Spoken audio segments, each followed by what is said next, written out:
Rise and shout. It's time for What's Trending.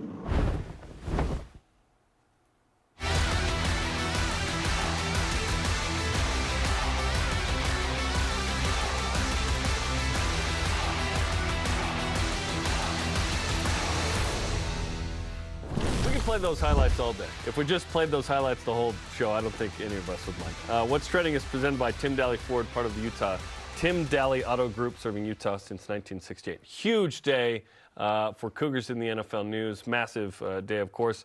But what was the biggest Cougars in the NFL news, Dave? Aaron Rodgers saying he wants to play for the Jets, and certainly Zach Wilson there affected. And Jamaal Williams joining Taysom in New Orleans. What was bigger? We were at practice yesterday when we got the text that Jamaal was signing with the Saints, and we're just like, what? The combination of Jamaal and Taysom, two of Cougar Nation's all-time favorites, in a league where they'll play Tyler Algier 2 times a year in that division. It just felt right, and no one thought that Jamaal was going to go to the Saints. But Alvin Kamara's got legal problems. It could keep him out for a long time this season, and there's an opportunity, not only for Jamaal to get in, but for Jamaal to get in a lot. Had 1,000 yards, 17 touchdowns last year. The Saints could use that. Yeah. And Taysom now gets to do the RPO with Jamaal, which we saw so many times here in Provo. I think it's huge. Yeah, it's awesome. Saints signed Derek Carr, certainly as starting quarterback, so Taysom could still be used in that way. But the idea that those two team up again in any way is awesome, because in 2013 we saw one of the greatest rushing seasons BYU's ever had. It is the most yards BYU's rushed for in a season at that point. And BYU had 2,000-yard rushers in a season. That's the only time the Cougars have ever had that. Taysom actually had more than Jamaal. There was a point where had Taysom continued healthy and run the way he was running, he would have been the all-time leading rusher. Instead it is one Jamaal Williams, which is an incredible feat. The personality of Jamaal will be fun in New Orleans as well. He makes that team better. Certainly Alvin Kamara is a tremendous player, and if he's not there, Jamaal has some big shoes to fill. But, I think that is a bigger impact or bigger news because Jamaal Williams is going to play. Now, in the case of Zach Wilson, he will certainly be behind Aaron Rodgers, of course. But, Zach Wilson has an opportunity now to learn from someone, clearly be the backup, not have that pressure, and maybe, the Jets give him a chance down the road post-Aaron. I tend to think that Zach won't have a chance with the Jets anymore at all. That will come as a backup on another team in the future. Yeah. But the opportunity for him to take a step back, to be ready should there be an injury or an issue. There won't be an issue with Aaron Rodgers' production, you would think, but just where he probably won't be needed, that he can get the time to develop that he didn't get as the second overall pick. The awesome part about being the second pick is the signing bonus and the contract. You're the man. You're expected to do a lot. You get an opportunity. Perhaps he was rushed into too quickly, didn't perform well enough, the OC didn't give him a chance, whatever excuse you want to make for it. Now he has a chance to really settle in. Big fan of Aaron Rodgers, we know that. He'd said that on the show as much. In fact, he said on the show, doesn't really have any swag, though, just has the old school chin strap. He can say that to Aaron himself now, but, he can develop a relationship there, similar to kind of what Taysom Hill did with Drew Brees, where it's, okay, I can learn from you, and now I can get better. We'd certainly like to see Zach in the NFL, performing well.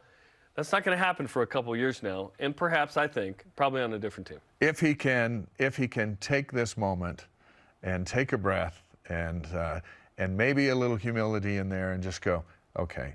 I haven't talked to Zach, but I've talked to his friends. His friends have said Zach was hoping for Aaron Rodgers to come to New York. So, which tells us a lot. So there's that atmosphere there. But if he can just soak it in, get in and play, and Aaron gets hurt here and there, and so there's opportunities. The White is already gone, so there's nobody ahead of Zach. And then wait. I mean, Garoppolo waited behind Tom Brady forever, never got his chance with the Patriots, but a team grabbed him and paid him a fortune. And then other teams grabbed him and paid him another fortune. There are opportunities still there, even if you're not a starting quarterback right now in the NFL. And we still don't know if Zach is an NFL quarterback. We think he is because of what he did here. And we have all those reasons as to why he didn't succeed in New York. And he had some bad throws and some bad decisions and all that stuff. But, man, here comes Aaron Rodgers for a reboot, and they didn't cut his pay. So Zach gets a reboot without a reduction in pay. I would think that he would be the happiest backup quarterback right now in the NFL. And he'll get a chance to learn from one of the best quarterbacks ever. Certainly one of the top 5, maybe top 3, which would be awesome. Nathaniel Hackett makes a difference too, by the way. The new offensive coordinator. Mike LaFleur was a first-time OC. Now you got a guy who was the OC with the Packers for a time with Aaron. So that's a storyline here. Can that influence Zach in a way where he will be more prepared? Oh, and they brought in Lazard. They're going to get in some other guys. Funny how they're just getting guys now because they got Aaron Rodgers. Yep. And then when Aaron goes out, Zach gets to come in and throw to those same guys, which will be better than what he's had the last couple of years. They get their running back healthy, and a lot of Vegas thinks the Jets will be a contender with Aaron Rodgers. I think so too. I think they were a quarterback away last year. Zach struggled. In spite of Zach and his struggles, they were 6-3 at one point, and really mailed it in down the stretch to come up short. But Jets are must-watch TV now, and certainly they have to figure out that combination, that package of picks and trade to get him officially, because it's like he's not going to the Jets right now officially. It still has to happen, but I'm excited for Zach because he certainly needs a minute right now to figure some stuff out. So the swing back on Jamaal, I texted David Nixon, who's Taysom Hill's brother-in-law. I said, hey, what's Taysom think of this? He hadn't talked to him yet, but Nixon had been around the team, the Saints, and his comment back was, Jamaal's going to be just what that locker room can use, breath of fresh air, energy, entertainment. I think he might dance all the way down Bourbon Street. I think the fit is going to be really fun. New Orleans and Jamaal might be just perfect. Yeah, New Orleans a very obviously fun city and fun vibe and unique. And like Jamaal's a unique guy. Like he loves his anime and he loves playing catch with the kids. He's great. And those two personalities there on the screen couldn't be any more different. Yes. Very different personalities. Both want to get the job done in a different way, right? So it's going to be fun to see these guys together. And, I mean, when you talk all-time QB running back tandem at BYU, I think that's the best one BYU's ever produced. I think it's hard to beat that because BYU's had some really good running backs over the years, but they weren't paired with a top 10 QB always. Right.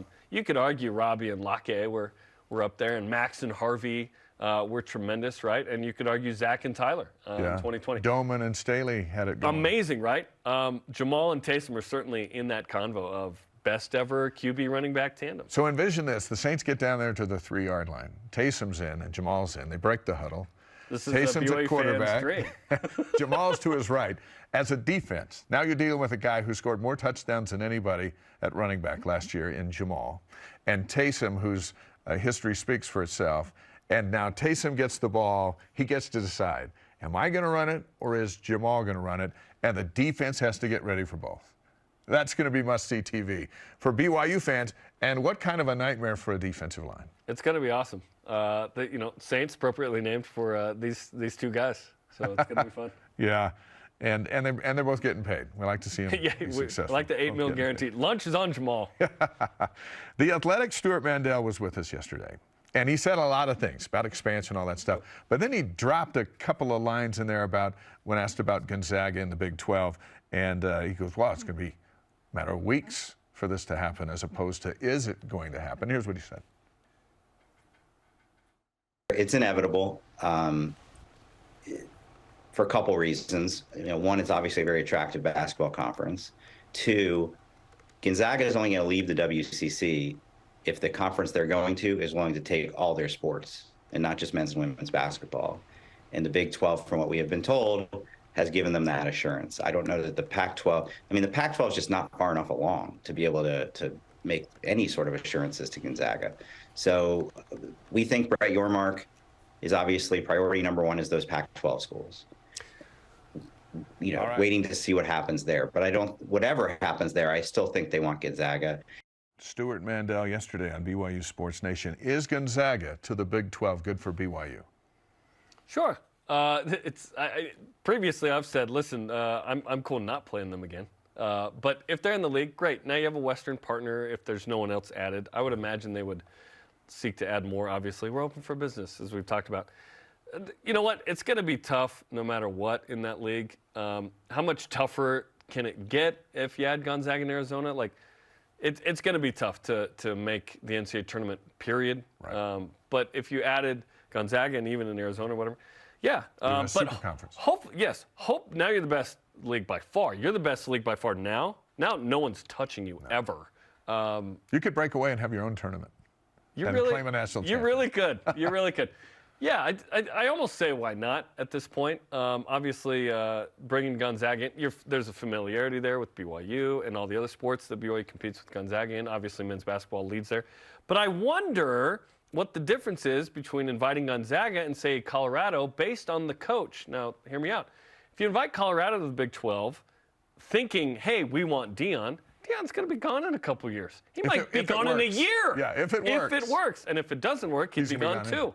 Mark, how many years does Mark Few have left at Gonzaga if they don't go to the Big 12? I would think it'd be fewer than more. If Gonzaga goes to the Big 12, I would think that extends that for him. It's a new thing. You've brought Gonzaga into the Big 12. It's the most amazing thing ever for the commish, as we jokingly like to call him here. And then when he's done, what is Gonzaga? Can they maintain a similar level of top 25-ness? Right now, it's not top 25. It's top 15. Yeah. And prior to this year, the last 8, it's been top 5.